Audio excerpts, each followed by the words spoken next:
Welcome back guys. Sci-fi RPG game The Outer Worlds 2 is now available on PC platform, selling on Steam store for around $70. In India it's priced at around rupees 5500.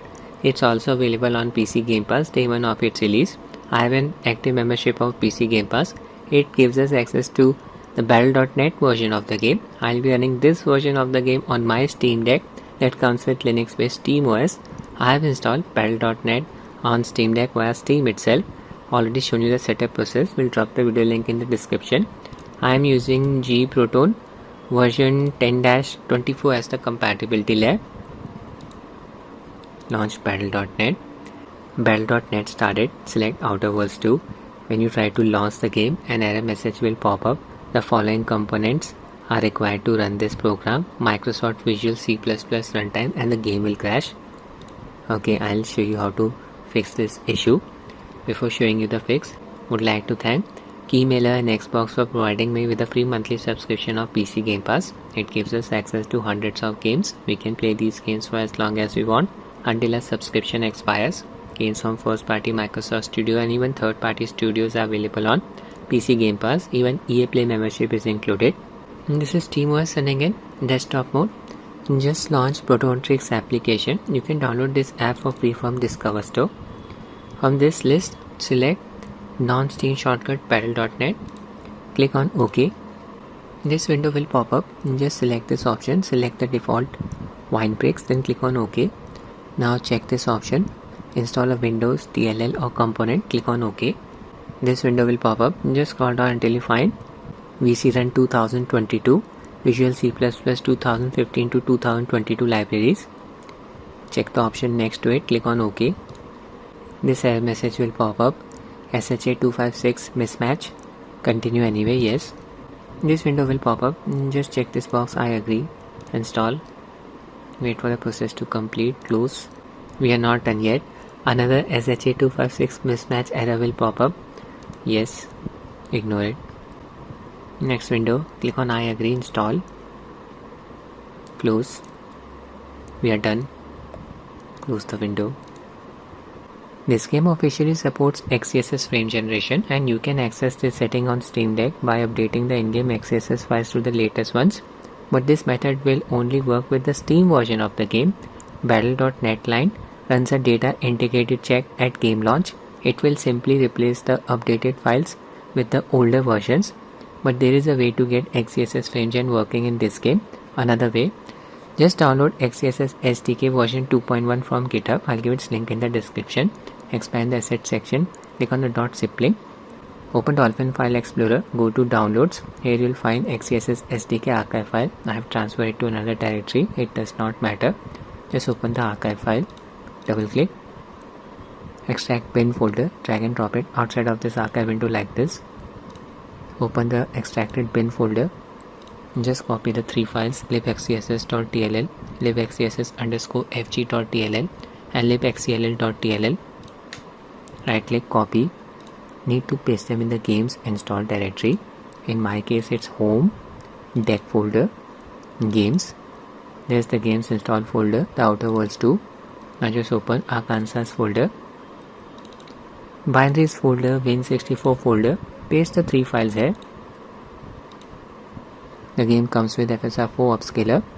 Official FSR4 uses FP8 model, which is incompatible with Steam Deck's iGPU. You can replace FP8 FSR4 Upscaler DLL with Int8 FSR4 DLL. Unfortunately, Battle.net line will revert this change, but this method should work fine with the Steam version of the game. Switch to gaming mode. Connected my Flydigi Vader 4 Pro controller to Steam Deck via Bluetooth mode, X input controller. I have the LCD variant of Steam Deck. Display supports up to 60Hz refresh rate. I have overclocked its display's refresh rate from 60 to 70Hz. Battle.net line started. Click on play. The game started. No error prompt popped up. Shaders are getting compiled. This will help in reducing the in-game stutters. Performance QM settings: OLED level set to 3, frame rate set to 70. I don't recommend disabling SteamOS VSync for uncapping the FPS, as it can cause some frame pacing issues with XeFG enabled. would not recommend using the in-game FSR 4 upscaler, as it will enable FSR 3 upscaler on Steam Deck. Simply use XeSS 2 upscaler. Display mode set to windowed full screen, 800p resolution, no FPS cap applied, VSync off. Upscaling, set it to XeSS using the upscaler's performance preset. Yeah, we have access to XeSS frame generation setting at work even with the Battle.net version of the game. XeLL will only work with XeSS frame gen. Motion blur disable, important for using XeFG. Ray tracing off, of course. Everything set to low. In this game you need to set the global illumination setting to high or very high, otherwise very ugly shimmering will be produced around the grass. Unfortunately this setting comes with a very big hit on the performance. First I'll test the game with the low preset.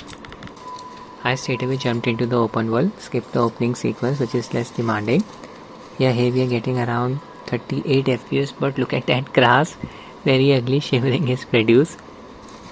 Image quality is still looking decent with the performance preset of with the performance preset of XeSS 2 upscaler. I'll just change the global illumination setting. You can fix it completely by setting global illumination to high, but this will tank the FPS. Resume the game from the same spot. Check out the grass quality now. Shimmering effect is fixed, but the FPS dropped from 39 to 29. Big drop in performance. I am standing right outside this settlement. In the settlement, lot of NPCs are present and the FPS will drop down to as low as 24. So I'll just set the global illumination setting to medium. Resume the game. Yeah, some shimmering is present around the grass textures with the medium preset of global illumination, but the effect is not as aggressive as what we have seen in the case of low preset of global illumination. FPS is close to 36, so I'll stick with this preset. Traverse the area on foot, keep an eye on the FPS counter. Entering the settlement, lot of NPCs here, very demanding area. FPS will occasionally drop to 25. This is why I didn't set the global illumination setting to high. Animation quality is looking a bit choppy. Look at that CPU load, 92%. Almost hitting the GPU bottleneck. Index APU is being pushed to its limits. This game is a bit too much for Steam Deck. Somehow it's holding on to that 30 FPS mark.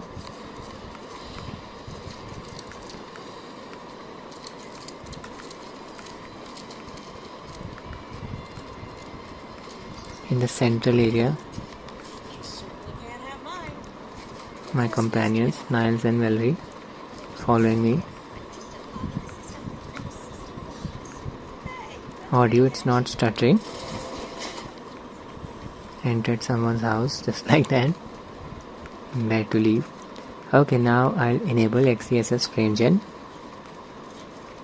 Should help in smoothing out this choppiness.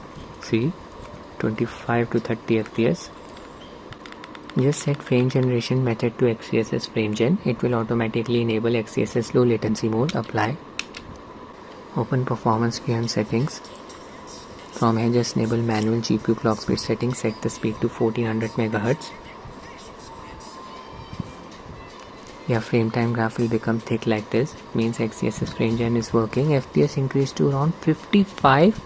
Check out the animation quality. It's looking much smoother than before when we had the game running without frame gen. And this is the real world input delay. Latency increased, but seems to be manageable. Good results produced by XeSS frame gen in this game. Game's HUD elements, they are not flickering. Spinning the camera, not observing any screen tearing like effect around the left and right edges of the display. Crosshairs not flickering. Since XeSS frame generation is not applied right here, this part of the display, I think it's reserved for the game's UI element so that it does not exhibit any flickering with XeSS frame gen enabled. Leaving the city. In the indoor areas, game's performance is better than the performance in the outer areas. Okay, I'm just looking for some NPCs, show you some combat.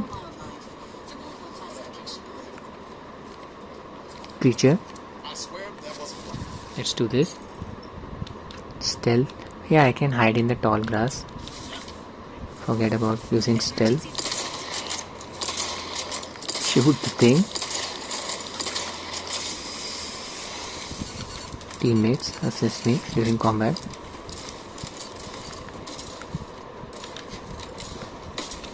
Thing just disappeared.